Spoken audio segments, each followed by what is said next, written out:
All right, we're back. Video number 16. We're working on that face.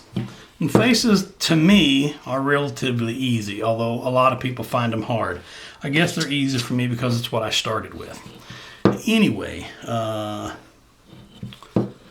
let's trim down some of this back behind the head. So what I'm going to do is I'm just going to go from that down to where, let me draw in my reference lines. Got a line right here that is the top of the bandana, and the bottom of the bandana right here comes up here and catches. So we want to leave a little bit of room to show a bandana there. So I'm just going to cut down, leaving just a little bit. I don't need much, but I'm leaving just a little bit for the bandana. If you're not doing a bandana, it's not something you got to worry too much about. But that's what we're going to do on this one. So I've got just enough for a bandana.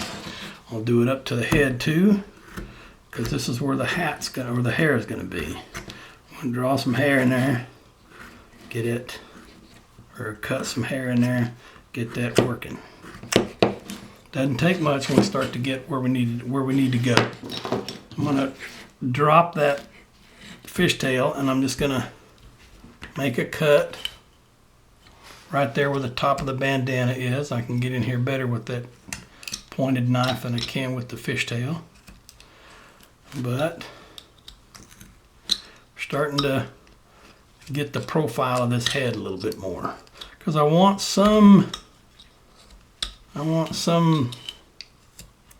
negative space back here. We may not be able to get it out. We may have moved things a little bit too far, but we're able to get some in there.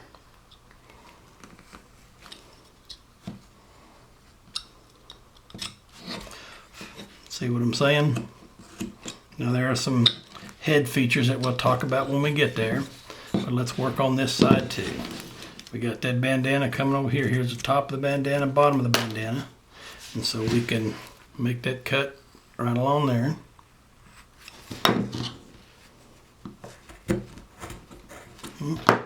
Running out of room in there, so we'll switch back to the knife. It's pointed. We can do a slice cut where we start one way and you're running your blade along the edge of that cut. So we can continue doing that. We'll do that up here as well.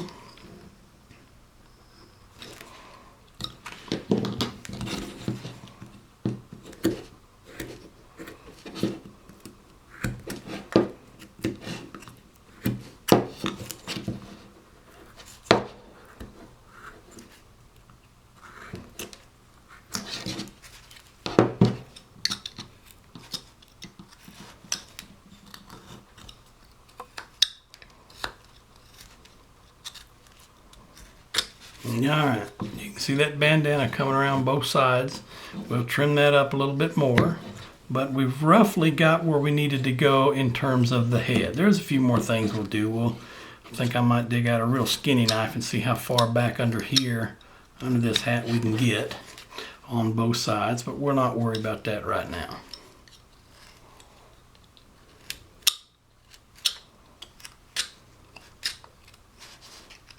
Maybe we need to, it won't come out. All right, what I want to do is we're still working on this head, and I want to get the head shape where I needed to go. I told you to do some homework. I was going to do some homework. I didn't. I'll do that on the next video, between the next two videos. But we just want to kind of shape this hat the way we want it to go. We'll come down here with more of a swoop, and then we'll take this out a little bit later. I'm going to do that first just so we know how much of the swoop we want to get. But we'll come down here a little bit more. Now what we're going to do is undercut that hat to make sure my head's going to sit right where I want it. Is that looking okay? Maybe.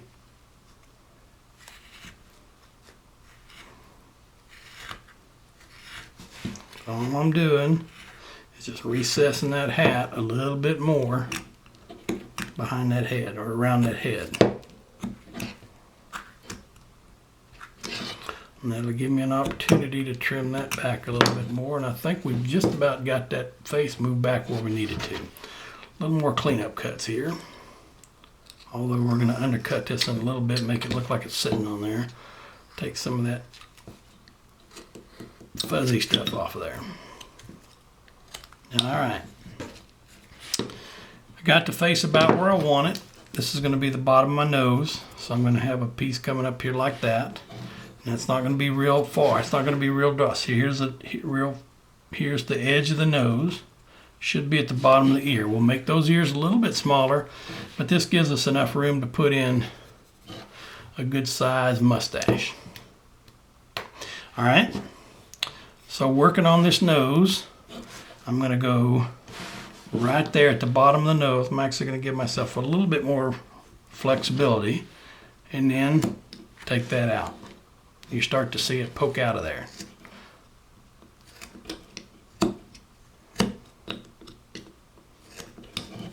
See that nose? I've got the corners drawn in. These are hard to do if you and keep them straight if you don't draw the line in. And so what I'm going to do, one cut, two cuts, three cuts, four cuts. Sound like Dr. Seuss. Go back to my gouge. And I want to trim that nose up a little bit because the nose thins. Once you get above the bulb of the nose thins up into the bridge of that nose.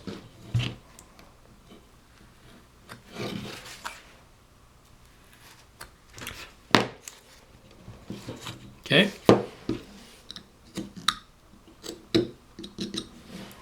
Now that nose is not going to be flat like this, so we got to give it some profile. So from the outer edges, I want to try to carve over to that center line that I gave it.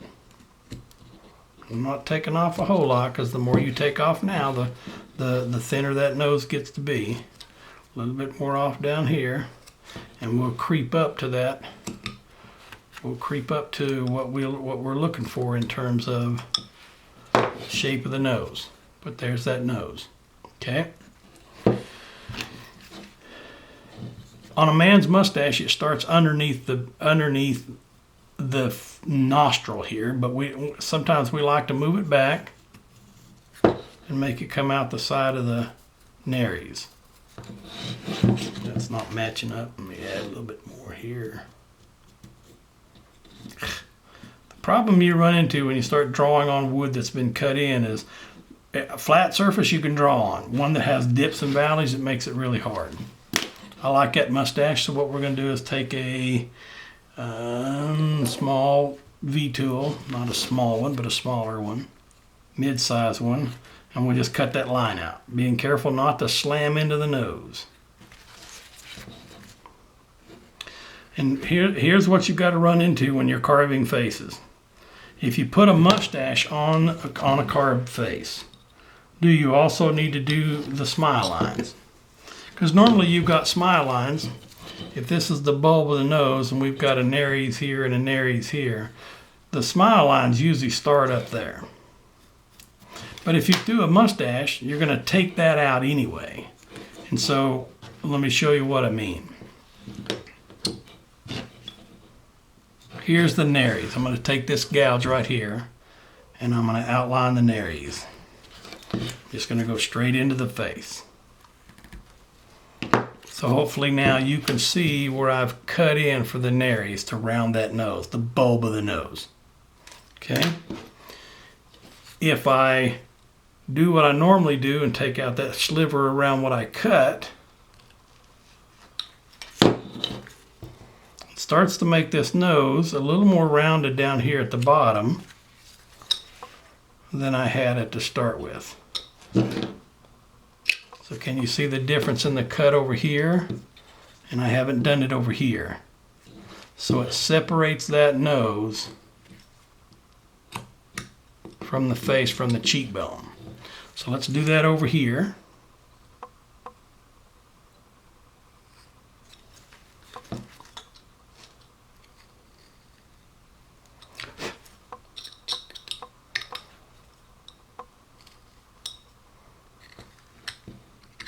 You can see how we've shaped that nose around there.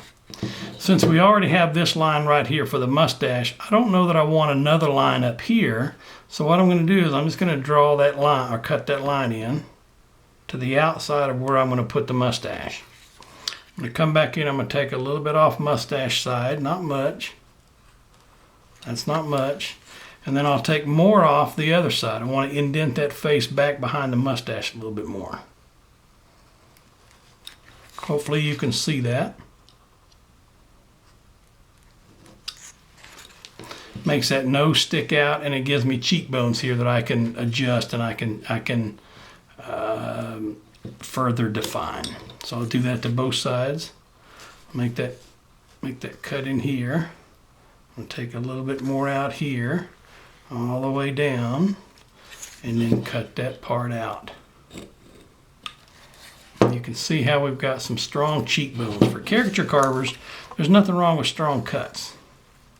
We like strong cuts. We like them because they look rugged, I guess, for lack of a better word. So there's the face.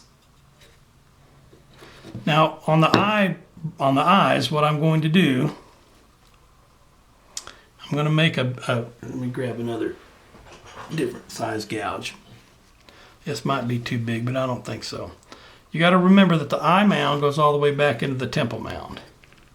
So the temple, I think somebody told me it was called the zygomatic arch, pushes the face back even further on the side.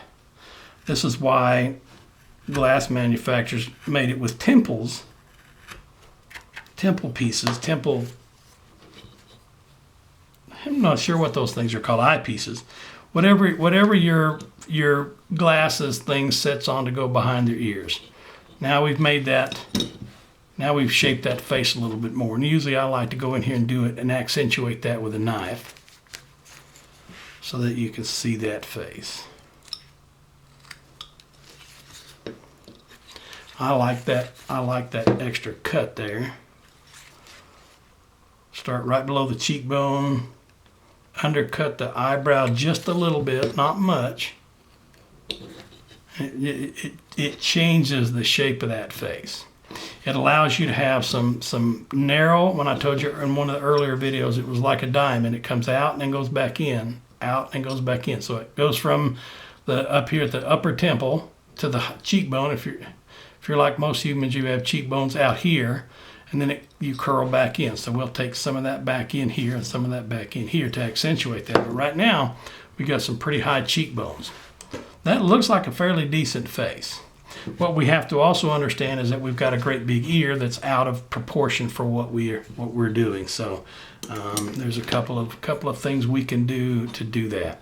Hopefully you did the homework on the hat, and you did it on all the way around, and you flattened this cut here. See how this one's more angled under this hat right here, whereas I flattened this one out a little bit more. I want you to do that on both sides before we come back. It's 13.5 minutes, so we're going to finish. We're going to continue working on the face. This is video number 16, and we'll continue working on that. I think it's 16. I'll double check. Anyway, we'll continue working on and having fun with this guy. So I'll catch you on the next video. See you later.